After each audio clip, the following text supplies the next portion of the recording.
प्रस्तुत है कार्यक्रम post box number 111। Post box number 111। नमस्कार। इस हफ्ते का पोस्ट बॉक्स नंबर 111 खोलकर बैठा हूं मैं महेंद्र। साथियों, आप जानते हैं कि पोस्ट बॉक्स नंबर 111 माननीय प्रधानमंत्री जी द्वारा मन की बात में प्रकट किए गए कुछ प्रमुख बिंदुओं का विस्तार है।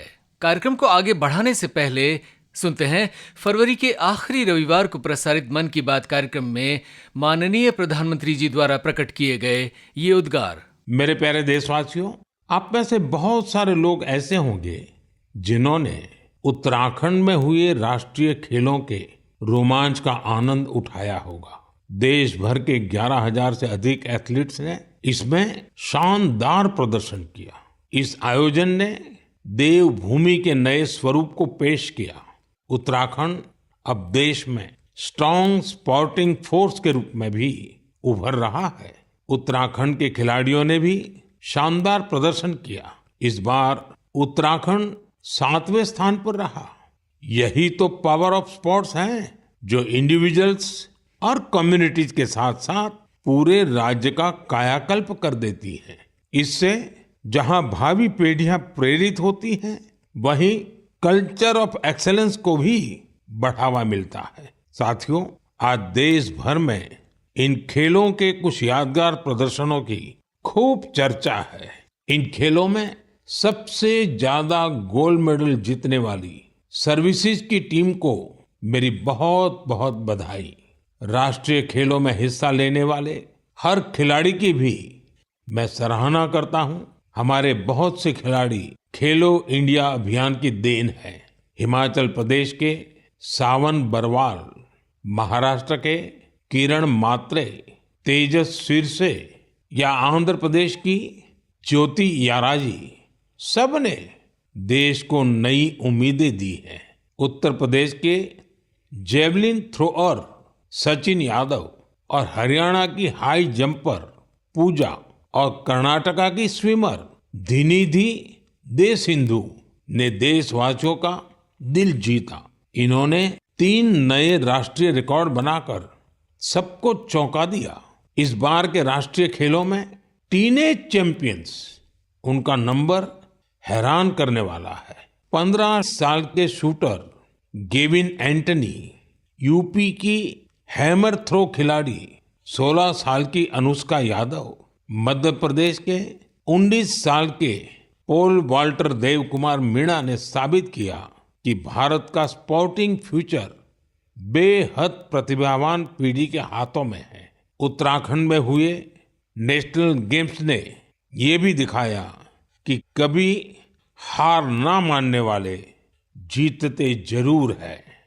कंफर्ट के साथ कोई चैंपियन नहीं बनता। मुझे खुशी है हमारे युवा एथलीटों के डिटर्मिनेशन और डिसिप्लिन के साथ भारत आज ग्लोबल स्पोर्टिंग पावर हाउस बनने की ओर तेजी से आगे बढ़ रहा है। जी हां साथियों, 38वें राष्ट्रीय खेल उत्तराखंड में 28 जनवरी से 14 फरवरी तक आयोजित किए गए। इन खेलों में 35 स्पर्धाओं में 10,000 से भी ज्यादा खिलाड़ियों ने हिस्सा लिया। इन राष्ट्रीय खेलों में सर्विसेज स्पोर्ट्स कंट्रोल बोर्ड की टीम 68 स्वर्ण, 26 रजत और 27 कांस्य पदक जीतकर शीर्ष पर रही। 54 स्वर्ण, 71 रजत और 76 कांस्य पदक हासिल कर दूसरा स्थान हासिल किया महाराष्ट्र ने। वहीं हरियाणा की टीम 48 स्वर्ण, 47 रजत और 58 कांस्य पदक प्राप्त कर तीसरे स्थान पर रही। मेजबान उत्तराखंड ने 24 स्वर्ण, 35 रजत और 44 कांस्य पदक यानी कुल 103 पदक प्राप्त कर 7वां स्थान हासिल किया। इन खेलों में 33 राज्यों और केंद्र शासित प्रदेशों ने कोई न कोई पदक जरूर हासिल किया। कर्नाटक की 15 साल से भी कम उम्र की स्विमर धिनिधि दे सिंधु इन खेलों की सर्वश्रेष्ठ महिला एथलीट घोषित की गईं। धिनिधि ने इन खेलों में 7 स्वर्ण पदकों सहित 11 पदक हासिल किए। 11 medals, 9 gold, 1 silver, 1 bronze, 2 Indian best time, 200 freestyle and 400 free freestyle और एक नेशनल गेम्स रिकॉर्ड 100 फ्री में। So looking forward to that. I'm gonna keep pushing. Karnataka के ही ओलंपिक स्विमर श्री हरि नटराज इन राष्ट्रीय खेलों के सर्वश्रेष्ठ पुरुष एथलीट बने। श्रीहरि ने स्विमिंग में ही 9 स्वर्ण और 1 रजत पदक हासिल किया। It feels good. I won 9 gold and 1 silver. One better than Goa. I won 8 golds in Goa, so I won 9 here. It's great. It's a good start to the year. 38वें राष्ट्रीय खेलों ने प्रमाणित किया कि देश में चल रही खेल क्रांति के परिणाम अब नजर आने लगे हैं। इन खेलों में सचिन यादव ने जेवलिन थ्रो में 84.39 मीटर का थ्रो कर सबको प्रभावित किया।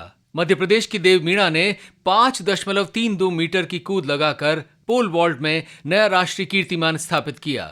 आशी चौक से और ऐश्वर्य प्रताप सिंह तोमर ने 50 मीटर राइफल 3 पोजीशन में राष्ट्रीय कीर्तिमानों की बराबरी की। वहीं 15 साल के जोनाथन एंथनी ने ओलंपिक पदक विजेता सरबजोत सिंह को 10 मीटर एयर राइफल में शिकस्त दे स्वर्ण पदक हासिल किया। ज्ञानेश्वरी यादव, विद्या रानी देवी, महक शर्मा, वैष्णव ठाकुर और रुद्रायमन ने वेट लिफ्टिंग की विभिन्न श्रेणियों में नए राष्ट्रीय कीर्तिमान बनाए। 38वें राष्ट्रीय खेलों के बारे में कुछ और बातें करने के लिए हमारे साथ मौजूद हैं सुप्रसिद्ध खेल पत्रकार जी राजा रमन और सौमित्र बोस।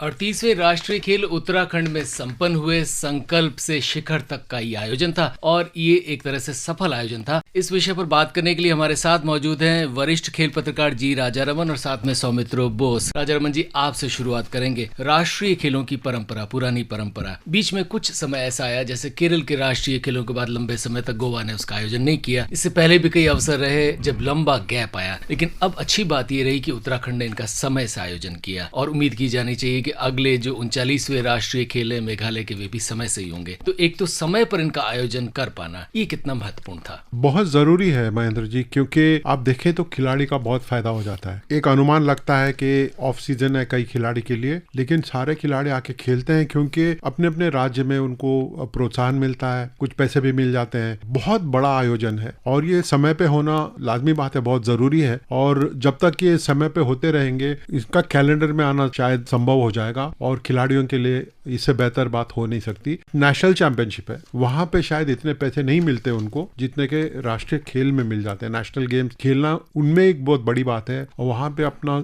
सर्वश्रेष्ठ प्रदर्शन देना, स्टेट के लिए मेडल लाना बहुत गर्व की बात होती है। और मैं समझता हूं कि मेघालय भी अच्छा आयोजन करेगा जिस तरीके से उत्तराखंड ने भी करके दिखाया। सौमित्र जी, इनका आयोजन हुआ, लेकिन खेलों के साथ एक चीज और होती, खेल विशेष के साथ यूं बात कर लें कि नेशनल चैंपियनशिप, बहुत सारी जो नेशनल चैंपियनशिप्स होती है उनके साथ एक आकर्षण जुड़ा होता है कि उसमें अगर आप अच्छा करते हैं तो आप भारत की टीम में आ जाते हैं। इन खेलों में राज्य के लिए पदक जीतने का तो आकर्षण होता है, लेकिन भारतीय टीम में आने का आकर्षण नहीं जुड़ा होता। इससे भी कुछ फर्क पड़ता है? पड़ता है, मगर आप देखिए जैसे राजा ने कहा कि एक टाइम जब था कि हमारे देश में एथलीट्स को अपॉर्चुनिटीज नहीं मिलता था, तो अभी वो चेंज हो चुका है। क्योंकि आप देखिए एक तो नेशनल्स है, नेशनल गेम्स एडिशनल है, ये वर्ष 2025 पर शुरुआत नेशनल गेम्स से हुआ है। इस बार तो कैलेंडर मुताबिक जो एथलेटिक्स है हर एक नेशनल फेडरेशन का अपना है, उसके ऊपर आपका खेलो इंडिया, तो एक्सपोजर बहुत है। इंडियन टीम में आने का अगर आपका परफॉर्मेंस है कहीं ना कहीं आ जाएगा। तो ये डेफिनेटली जो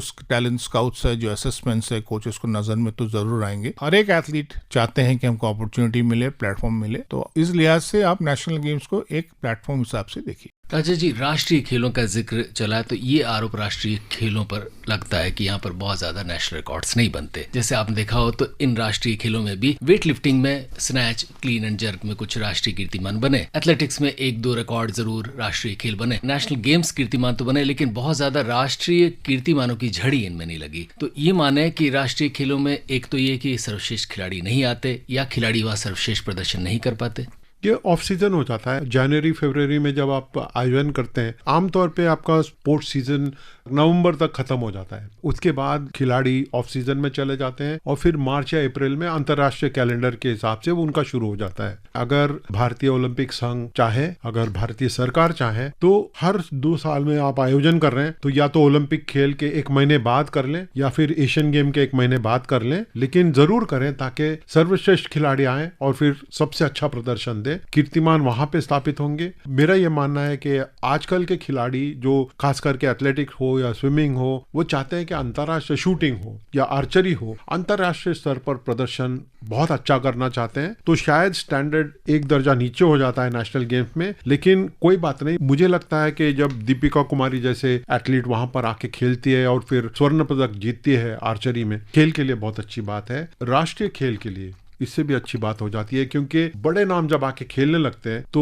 जो युवा खिलाड़ी है उनको भी प्रेरणा मिल जाती है, और डिफरेंट स्टेट्स में जब जाके खेलते हैं तो वहाँ के युवाओं को भी प्रेरणा मिल जाती है। हम नेशनल रिकॉर्ड पे ज्यादा फोकस ना करके वहाँ के प्रदर्शन पे करेंगे, दिखाता है कि स्टैंडर्ड उठ ही रहा है, लेकिन और भी उठना है, क्योंकि अगर अंतर्राष्ट्रीय स्तर पर मेडल ज्यादा चाहते हैं तो यहाँ पे खिलाड़ी और ज्यादा चाहिए और स्टैंडर्ड भी उठना चाहिए। सुमित्रा जी, थोड़ी सी बात करते हैं खिलाड़ियों की। किसी भी खेल आयोजन में खुशी की बात तो ये कि भारत में अब खिलाड़ी स्टार्स हो गए। सिंधु है या बैडमिंटन में या शूटिंग में भी स्टार्स हैं, आर्चरी में स्टार्स हैं, और इनको देखने लोग आते हैं। खासतौर पे जब देहरादून या उत्तराखंड में इतना बड़ा खेल आयोजन हुआ है, लेकिन फिर भी राष्ट्रीय खेलों में बहुत सारे अंतर्राष्ट्रीय खिलाड़ी शिरकत नहीं करते, उनका अभाव रहा। लक्ष्य सेन जरूर जैसे, चूंकि वो उत्तराखंड के हैं तो शायद इस वजह से उन्हें खिलाया गया, लेकिन वो खेले भी नहीं, टीम में जरूर थे। तो आप बताएं कि जो अंतर्राष्ट्रीय स्तर के खिलाड़ी हैं वो राष्ट्रीय खेलों में बहुत सारे भाग नहीं लेते हैं, इससे भी कुछ असर इन खेलों के आयोजन पर या इन खेलों के प्रति आकर्षण में कुछ कमी आती है? पॉपुलैरिटी इंडेक्स में जरूर कमी है। आप तो ये सिर्फ नेशनल गेम्स क्यों कह रहे हैं, आप रणजी ट्रॉफी में बोलिए। हमने तो बहुत बार बात कर चुके हैं कि हमारे जो नेशनल क्रिकेट स्टार्स है इंटरनेशनल क्रिकेट में खराब फॉर्म होने के बावजूद रणजी ट्रॉफी डोमेस्टिक क्रिकेट नहीं खेलते हैं। तो जैसे राजा ने कहा, सबका एथलीट का इंटरनेशनल जो एथलीट्स है, खास करके जो टॉप लेवल का एथलीट है, सबका साइकिल होता है। ये नहीं कि आप नेशनल गेम्स कभी भी आप जनवरी मंथ में कर दिया जहाँ पे सर्दी है, वेदर ठीक नहीं है। Same on the other side की जैसे इसको आके तो पार्टिसिपेट करना चाहिए, ये इंडिविजुअल एथलीट्स के ऊपर भी है। सब ऐसा नहीं है। वैसे लवलीना बोरगोहेन जो है वो देखिए उनका जो शुरुआत फिर किया है, बोलते हैं कि वो लॉस एंजलिस में खेलेंगे और यहाँ से उनका शुरुआत है, तो ये भी अच्छी बात है। आप देखिए ज्योति आरा जी, उसने भी पार्टिसिपेट किया है। फेडरेशन उनको भी पता है कि जिस टाइम से नेशनल गेम्स हो रहा है जो कैलेंडर में फिट नहीं है, मिसफिट है, तो मिसफिट कैलेंडर में वो टॉप एथलीट को कभी प्रेशर नहीं दे सकते कि आप आके खेलिए। अगर चाहते हैं तो खेलिए। ऑन द अदर साइड आप देखिए तो is also an opportunity for many juniors to come forward and play. अच्छे वाले जो परफॉर्मेंस के, उनके एज देखिए 14 to 18, उनके लिए लंबा रास्ता खुला हुआ है। तो स्पोर्ट्स के लिए हर एक टाइम तो हम रिकॉर्ड से नहीं मेजर करेंगे, हम करेंगे कि परफॉर्मेंस क्या कर रहे हैं, टैलेंट है कि नहीं, और रास्ता खुल गया है और आगे बढ़ना चाहिए। अच्छा जी, प्रत्येक खेल की अलग अलग बात करें, उसके अलावा एक बात और होती है, वो राष्ट्रीय खेलों से जुड़ी हुई होती है कि उसके बाद कौन सा बड़ा अंतर्राष्ट्रीय आयोजन है। फर्ज कीजिए जैसा आप जिक्र कर रहे थे कि अगर एशियाई खेलों से पहले राष्ट्रीय खेल होते हैं तो हर खिलाड़ी चाहता है कि इनमें भाग ले, अच्छा प्रदर्शन करे, फॉर्म में आए, नोटिस हो और इस प्रदर्शन को और वहां जाकर बेहतर करने की कोशिश करे। लेकिन इस बार दुर्भाग्य से हुआ कि इसके बाद यूं देखा जाए तो सबसे बड़े खेल राष्ट्रमंडल खेल हैं और उनमें खेल सिर्फ 10 कर दिए गए हैं, बहुत कम वहाँ खेल रखे गए। तो क्या ये अंतर्राष्ट्रीय आयोजन ना होना और राष्ट्रमंडल खेलों में इतने कम खेल होना और हमारे जो बड़े बड़े खेल थे उनकी वहाँ भागीदारी नहीं होना, उससे भी कुछ इन राष्ट्रीय खेलों में भाग लेने वाले खिलाड़ियों के मनोबल में या प्रदर्शन पर कुछ फर्क पड़ा है? मेरा ये मानना है कि एथलीट्स हमेशा बेस्ट देना चाहते हैं अपने स्टेट के लिए। कई ऐसे राज्य है जो इतना बड़ा प्राइज दिए हैं कि यहाँ पे आके खेलने का और फिर गोल्ड मेडल जीतने का। महाराष्ट्र हो गया, तमिलनाडु हो गया, केरला हो गया, ऐसे स्टेट्स में अच्छे पैसे मिले हैं खेलने के, तो शायद एक मोटिवेशन उनके लिए बढ़ गया और वो अपना 100% भी नहीं देते हुए अच्छा प्रदर्शन करके सबसे आगे आ गए हैं। जैसे ज्योति आरा जी को ले लीजिए, वो इंडोर सीजन से उभर कर आ रही थी, पहला अपना आउटडोर मीट खेली है और 3 ऐसे मेडल ले गई है, खास करके 100 मीटर हर्डल्स में और 200 मीटर का फाइनल में। ज्योति जैसे खिलाड़ी जब खेल रही है, शूटिंग में देख लीजिए, निशानेबाजी में बहुत सारे स्टार्स खेले। मनु बाकर एक नाम शायद रह गया था, लेकिन हर वो ओलंपियन जो पेरिस में खेलने गया था, स्वप्निल कुशाले, सरबजोत सिंह, अंजुम मुडगिल, बहुत सारे ऐसे खिलाड़ी हैं जो आके खेल गए। खिलाड़ी के अंदर एक भूख होनी चाहिए कि कोई भी नेशनल लेवल कंपटीशन हो उसमें हम जाएं और बाकियों का प्रोत्साहन भी करें और अपने आप को भी आंकने का एक मौका मिल जाता है ऐसे कंपटीशन स्टैंडर्ड में। बास्केटबॉल या वॉलीबॉल देख लीजिए, सबसे अच्छे खिलाड़ी आके खेल गए बिकॉज उनके आगे पीछे कोई टूर्नामेंट नहीं है। लेकिन कुछ मेजरेबल स्पोर्ट है जैसे एथलेटिक्स हो गया, स्विमिंग हो गया, वहां पे आपके बेस्ट खिलाड़ी सारे नहीं आए। तूर आके खेल गए थे शॉटपुट में। तो बहुत सारे ऐसे खिलाड़ी हैं जिनके लिए उनके स्टेट्स ने बोला होगा कि आपको खेलना है और स्टेट का नाम आगे बढ़ाना है। तो ओवरऑल स्टैंडर्ड को लेके जो जिन खिलाड़ी आके खेल गए उनको लेके किसी को परेशानी होनी नहीं चाहिए महेंद्र जी। और मेरा ये मानना है कि खिलाड़ी देखता नहीं है कि 6 महीने बाद कौन सा टूर्नामेंट है, वो अपने आप को बचा के रखना चाहता है, ये सीजन निकाल ले और आगे से मार्च से जो कंपटीशन होंगे वहां से फिर स्टैंडर्ड को उठाए। श्री हरि नटराज और दिनिधि देसुंगु ये वहाँ के स्टार, इन्हें सर्वश्रेष्ठ खिलाड़ी घोषित किया गया, अच्छे स्विमर्स हैं, लेकिन अंतर्राष्ट्रीय स्तर पर इनके जो रिजल्ट्स हैं और उसमें बहुत ज्यादा अंतर है। तो हमारे सर्वश्रेष्ठ खिलाड़ी अंतर्राष्ट्रीय स्तर पर सर्वश्रेष्ठ नहीं होते। एथलेटिक्स में भी पोल वॉल्ट में नया रिकॉर्ड बना, लेकिन आप देखिए अंतर्राष्ट्रीय रिकॉर्ड से बहुत नीचे है। तो ये बताएं कि ये हमारा सर्वश्रेष्ठ प्रदर्शन, अंतर्राष्ट्रीय श्रेष्ठ प्रदर्शन के नजदीक कब और कैसे पहुंच पाएगा, खासतौर पर कुछ खेलों में? कुछ ऐसे इवेंट्स है जहाँ पे पहुंच पाएंगे और कुछ इवेंट्स जहाँ है जो कभी पहुंच नहीं पाएंगे। Swimming is one of those कि कभी भी पहुंच नहीं पाएंगे। शूटिंग में पहुंच पाएंगे। शूटिंग ऐसा स्पोर्ट है जिसमें डेसिमल्स में डिसीजंस होता है। सुरुचि फोगाट मान लीजिए, तो इसका नाम हमने कभी सुना ही नहीं। कभी 11 साल में रेसलर बनना चाहती थी, शोल्डर की इंजरी हुई है तो 10 मीटर पिस्टल शूटर बन गए और किसको हरा दिया? जिसने एशियन गेम्स में मेडलिस्ट है, रिदिंग सामान है, जिसने पेरिस में रिप्रेजेंट किया। तो इसको आप कैसे देखिएगा? तो जैसे आपने बोला कि हाँ वैसे फर्क है, कंपटीशन में फर्क है, एथलेटिक्स में फर्क है, मेजरेबल में है। जो काफी सेकेंड्स का जो डिफरेंस है वो तो ब्रिज करना इतना आसान नहीं है, डेसिमल्स ब्रिज करना आसान है। और ये तो ये सुरुचि ने दिखाया। डिसअपॉइंटमेंट्स भी है और पॉजिटिव थिंग्स भी हैं, मगर ये स्पोर्ट जो है कि पार्ट ऑफ परसिवियरेंस, ट्रेनिंग, राजा ने वर्ड यूज किया भूख, वो भूख कितना है? गवर्नमेंट सपोर्ट तो है, अल्टीमेटली इंडिविजुअल स्पोर्ट जहाँ पे हमारा मेडल आने का उम्मीद ज्यादा है वो भी है। और देखिए अगर टीम स्पोर्ट कहा जाता है, रानी रामपाल वापस आ रहे हैं, खेल रहे हैं, ये आप कैसे देखिएगा? आप कैसे इसको इंटरप्रेट करिएगा? नेशनल गेम्स हुआ है, अच्छी बात है, इससे एक प्लेटफॉर्म मिला, ये भी अच्छी बात है। परफॉर्मेंस अगर हमेशा आप जज करें कि इस अंतर्राष्ट्रीय मेडल मिलेगा कि नहीं मिलेगा, ये आंसर किसी के पास नहीं है। मेरा सोचना है कि ये जहाँ पे डेसिमल्स है उसमें चांस है, जहाँ पे सेकेंड्स के डिफरेंस है वहाँ पे मुश्किल। दादा की बात को मैं आगे बढ़ाता हूँ। निशानेबाजी की बात कर लें तो कई ऐसे प्रदर्शन रहे क्वालिफाइंग राउंड में, क्वालिफिकेशन में, जो अंतरराष्ट्रीय रिकॉर्ड, वर्ल्ड रिकॉर्ड से भी आगे है। और क्योंकि शूटिंग में आपको देखने को मिलता है आजकल कि हर इवेंट में आपके पास 7 या 8 ऐसे निशानेबाज हैं जो इंडिया को रिप्रेजेंट कर सकते हैं। जब आपका डेप्थ बन जाता है, खुद ब खुद स्टैंडर्ड उठ जाता है, हर एक को वो वर्ल्ड स्टैंडर्ड मैच करना पड़ता है। और मैं उम्मीद करता हूं कि बाकी खेलों से भी यही अपेक्षा रखेंगे। हो सकता है कि एथलेटिक्स में जैसे सचिन यादव ने एक शानदार थ्रो करके 86 मीटर का जेवलिन थ्रो किया था, दिखाया कि है हमारे पास डेप्थ। लग रहा था at one point of time के नीरज के बाद कौन होगा, लेकिन Sachin Yadav has come as a breath of fresh air. और आपको छोटे छोटे पॉकेट्स में देखने मिलता है कि वर्ल्ड स्टैंडर्ड हम टच कर ही रहे हैं। थोड़ा सा और हम सबको चाहिए, जो श्रोता सुन रहे हैं उनको भी चाहिए कि हमारे खिलाड़ियों को बैक करते रहे लगातार। हम सिर्फ इनकी बात ओलंपिक गेम्स या कॉमनवेल्थ गेम्स या एशियन गेम्स के टाइम करते हैं,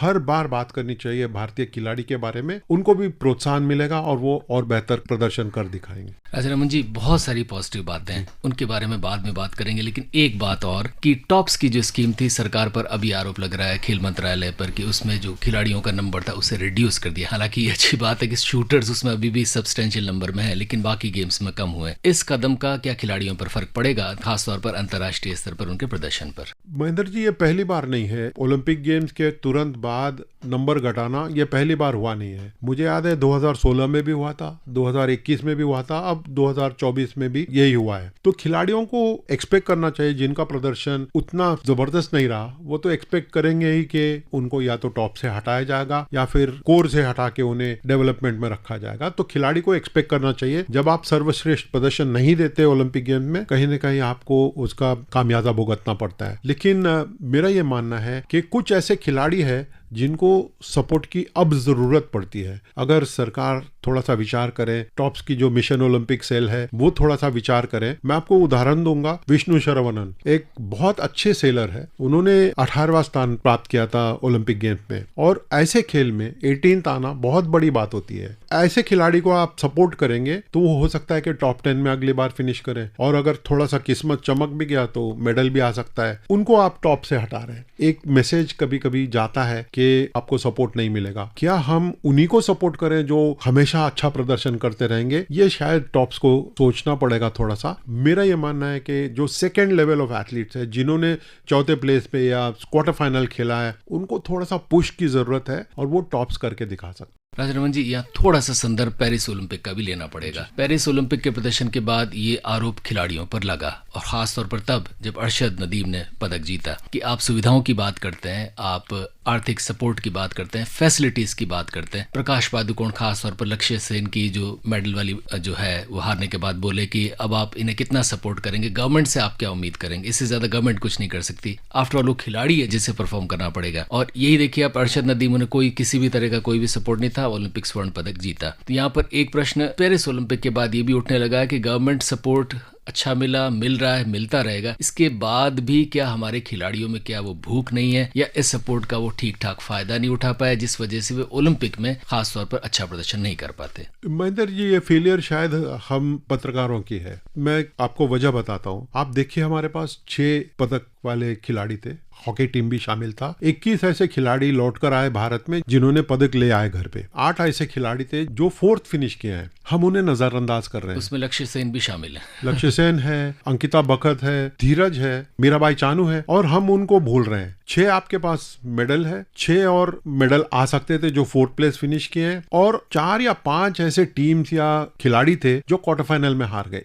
2 कदम दूर रह गए। मैं कभी नहीं सोचा था महेंद्र जी मेरे लाइफ टाइम में कि 15-20 खिलाड़ी मेडल के दावेदार होंगे, भारतीय खिलाड़ी। हमको आदत पड़ चुकी थी कि ओलंपिक्स जाएं और सिर्फ हॉकी टीम से उम्मीद रखें। माहौल बदल गया है। पिछले 10 सालों में हम देखे हैं कि खिलाड़ियों के अंदर भूख बढ़ी है, और जब तक गवर्नमेंट का सपोर्ट है, खिलाड़ियों का भी मनोबल आगे है। मैं चाहता हूं कि गवर्नमेंट ऐसे ही सपोर्ट करते रहें, और हम पत्रकार और आप जो फैन श्रोता सुन रहे हैं हमको, हम सब इन खिलाड़ियों को सपोर्ट करते रहें ताकि ये अपना स्टैंडर्ड उठा सके। समुद्र जी, थोड़ा सा जिक्र करना राष्ट्रीय खेलों में टेबल टेनिस का जरूरी है। देखिए, टेबल टेनिस में जो नेशनल चैंपियंस हैं वो आती हैं और हार जाती हैं। इतने पुराने खिलाड़ी तमिलनाडु के हमारे, वो भी हार जाते हैं, और नए बच्चे वो आते हैं और फाइनल में जीत जाते हैं। तो बताएं कि ये डेप्थ टेबल टेनिस में जो बनी है खास तौर पर, और टेबल टेनिस में हमने पेरिस ओलंपिक में भी बुरा प्रदर्शन नहीं किया, खास तौर पर चाइनीज और इवन मेजबान फ्रेंच प्लेयर्स को देखते हुए। और ये लगभग सारे खिलाड़ी राष्ट्रीय खेलों में थे। एंथनी अमलराज से लेकर जूनियर 15 साल के बच्चे, उत्तराखंड की एक 10 साल की बच्ची भी टेबल टेनिस खेल रही थी। दूसरे खेलों का भी जिक्र करेंगे, लेकिन टेबल टेनिस में जो इतनी डेप्थ आई है खास तौर पर, इसके बारे में आप क्या कहेंगे, और क्या ये डेप्थ हमें अंतर्राष्ट्रीय पदक दिला पाएगी? जरूर दिला पाएंगे। आप देखिए, थोड़ा हिस्ट्री देखें ऑफ नेशनल स्पोर्ट्स फेडरेशंस।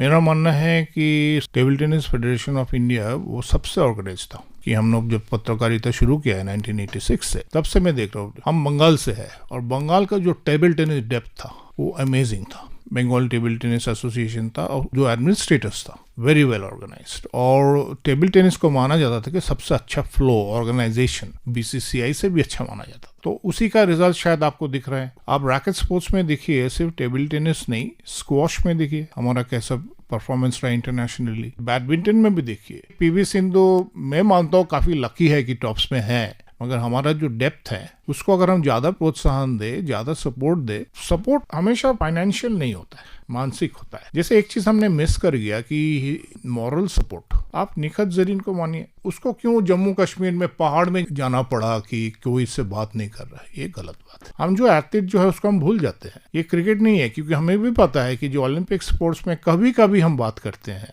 तो अगर मीडिया बात नहीं करेंगे तो जनता या फैंस कैसे बात करेंगे। ये नेशनल गेम्स हो गया, जो भी मेडल आया, जो भी रिकॉर्ड्स किया, इसके हम बात ही नहीं करेंगे। नेक्स्ट कब बात करेंगे, शायद खेलो इंडिया में बात करेंगे। तो ये जो डिस्कनेक्ट है, is a problem of the ecosystem. ये सिर्फ टेबल टेनिस नहीं, टेबल टेनिस कभी क्या नेक्स्ट टूर्नामेंट क्या खेलेंगे, WTT खेलेंगे, उसमें कुछ अच्छा करेंगे तो दिखेगा आपको। मीडिया में कितना जगह मिलेगा, 2 पैराग्राफ मिलेगा। टेलीविजन में शायद दिखेगा नहीं। लाइव स्ट्रीमिंग कौन दिखेगा? इंडिया पाकिस्तान मैच 7 करोड़ देखता है, यहाँ पे तो 7,000 भी नहीं दिखता है। कनेक्शंस में जो इकोसिस्टम है, इसमें प्रॉब्लम है। इसलिए हमारा देश का प्रधानमंत्री चाहते कि हम स्पोर्टिंग कंट्री बने, अवेयरनेस बढ़े, और जितना भी इवेंट्स बढ़े हमारा प्रोफाइल बढ़ेगा।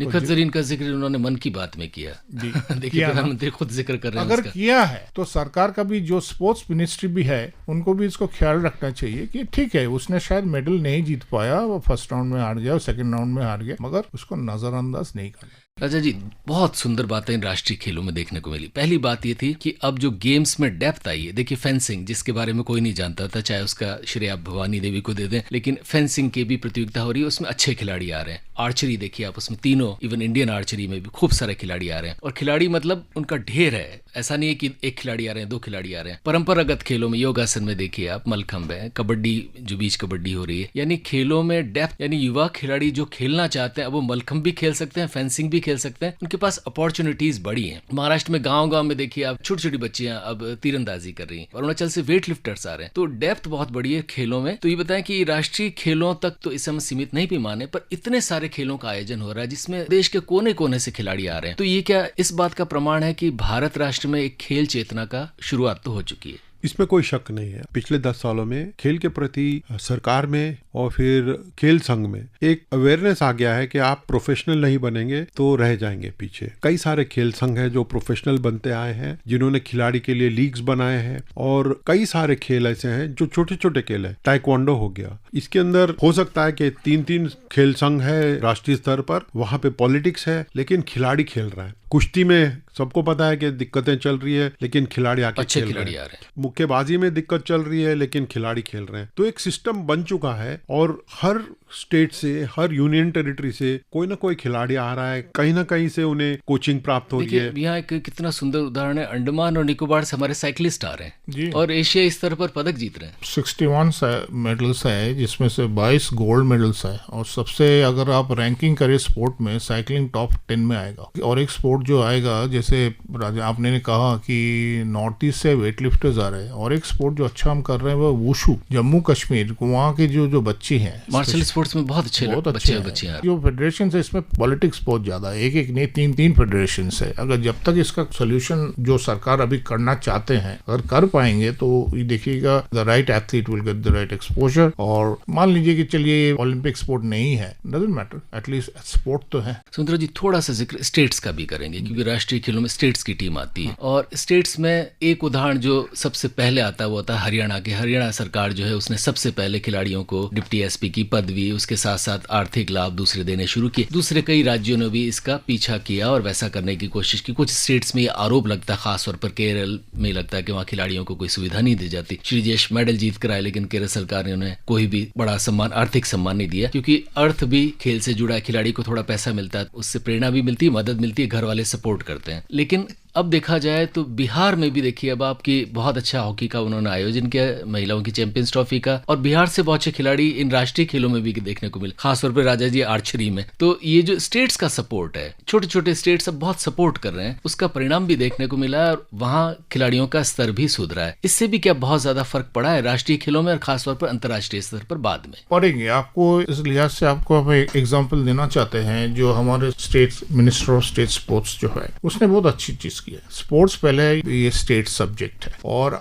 उसने एक चीज कहा कि अगर 2036 में इंडिया को ओलंपिक्स होस्ट करना है, ये सिर्फ सेंटर का काम नहीं है, सपोर्ट फ्रॉम स्टेट। स्पोर्ट जो स्टेट सब्जेक्ट है, स्टेट का होना चाहिए। और आप उत्तराखंड का देखिए ना, गोवा में 25, यहाँ पे 7, ये तो प्रोत्साहन ही हुआ। इट इज एन एग्जाम्पल कि some states are shining, some states are not shining. अगर India has to shine as a sporting nation, सबको शाइन करना चाहिए, सब स्टेट्स को शाइन करना चाहिए, सब यूनियन टेरिटरीज को सपोर्ट देना चाहिए। जी राजा रमन जी, आखिर में जाते जाते 2 सवाल पूछूंगा। पहला सवाल तो ये कि जिस राज्य में राष्ट्रीय खेल होते हैं वहां पर उसके आयोजन का क्या खिलाड़ियों पर फर्क पड़ता है, जैसा कि पदक तालिका में दिखता है, एक, और दूसरा इन राष्ट्रीय खेलों के सफल आयोजन के बारे में आपकी संक्षिप्त टिप्पणी भी। सबसे पहले तो जो होस्ट स्टेट है हमेशा उनका प्रदर्शन अच्छा रहता है। इनके सामने चुनौती है कि अगले राष्ट्रीय खेलों में भी ऐसा ही प्रदर्शन कर दिखाएं। मुझे याद है मणिपुर 1999 में होस्ट किया था नेशनल गेम, पदक तालिका में बहुत ऊंचे स्तर पर आ गए थे, लेकिन उसके बाद कभी आए नहीं। महाराष्ट्र और हरियाणा का जो चलता है, पंजाब का हाल उतना ही अच्छा नहीं था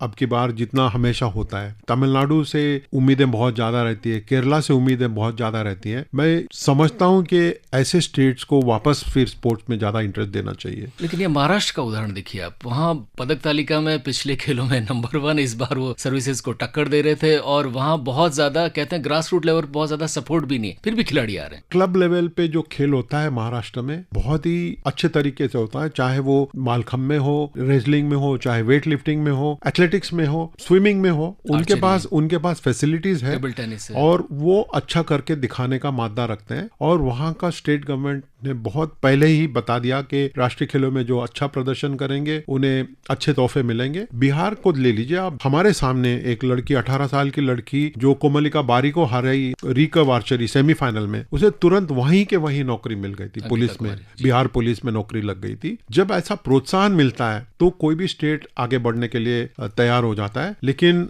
जैसे मैं कह रहा था कि होस्ट स्टेट को चाहिए कि अगले बार और उसके अगले बार उतना ही प्रोत्साहन दे अपने खिलाड़ियों को जितना अब की बार दिया है। I think it is very important. राष्ट्रीय खेल लगातार चलते रहे और 10 नहीं सारे जो स्टेट और यूनियन टेरिटरी है सब में अच्छा कंपटीशन हो। कुछ कोचेस ऐसे उभर कर आए। मैं एक उदाहरण देना चाहता हूं आपको। घनश्याम यादव नाम है कोच का, जो देव मीना पोल वॉल्टर जिसने नेशनल रिकॉर्ड बनाई उनके कोच है। उनका सिर्फ 29 साल है, लेकिन वो कह रहे थे कि मैं आपको 5 मीटर 32 तक ले जा सकता हूँ, 5.32 मीटर तक ले जा सकता हूँ। आपको आगे बढ़नी है तो मैं फॉरेन कोच ले आता हूँ। ऐसे कोचेस के उदाहरण भी राष्ट्रीय खेल में मिल जाते हैं और ऐसे कोचेस हमें बहुत ज्यादा चाहिए जो ग्रास रूट लेवल से उठाकर एक एथलीट को एक लेवल तक लाएं और फिर आगे बढ़ने के लिए किसी और के हाथ सौंप दे। बहुत अच्छा उदाहरण था। ऐसे एग्जाम्पल्स राष्ट्रीय खेल में देखने मिल जाते। जी राजा रमन जी और सौमित्र बोस जी, वरिष्ठ खेल पत्रकार, आप आए और राष्ट्रीय खेलों पर बातचीत की, बहुत बहुत आभार। अगले यानी 39वें राष्ट्रीय खेल अब मेघालय में 2 सालों के बाद आयोजित किए जाएंगे। लेकिन उत्तराखंड ने इन राष्ट्रीय खेलों के सफल आयोजन के बाद ये साबित कर दिया है कि अब खेलों में अच्छे प्रदर्शन की ललक हिंद महासागर से लेकर हिमालय तक सब युवाओं में बराबर है। खेल हमारे युवाओं के भीतर मौजूद शक्तियों को एक दिशा देते हैं और देशवासियों में स्वस्थ और फिट रहने के जज्बे को भी बल देते हैं। उम्मीद है राष्ट्रीय खेलों के इस आयोजन से राष्ट्र के सभी लोग प्रेरणा लेंगे और एक बार फिर एक फिट और स्पोर्टिंग नेशन के रूप में भारत के आगे बढ़ने के माननीय प्रधानमंत्री जी के सपने को साकार करेंगे। मन की बात के प्रसारण वाले रविवार को छोड़कर बचे हुए सभी रविवारों को हम लेकर आते हैं आपके लिए पोस्ट बॉक्स नंबर 111, जिसमें हम करते हैं माननीय प्रधानमंत्री जी द्वारा मन की बात में प्रकट किए गए कुछ प्रमुख बिंदुओं का विस्तार। मन से मन की बात के साथ जुड़कर आगे बढ़ते हैं तो देश आगे बढ़ता है। यही सिलसिला जारी रखेंगे। फिलहाल महेंद्र सिंह लालस को दीजिए इजाजत। नमस्कार।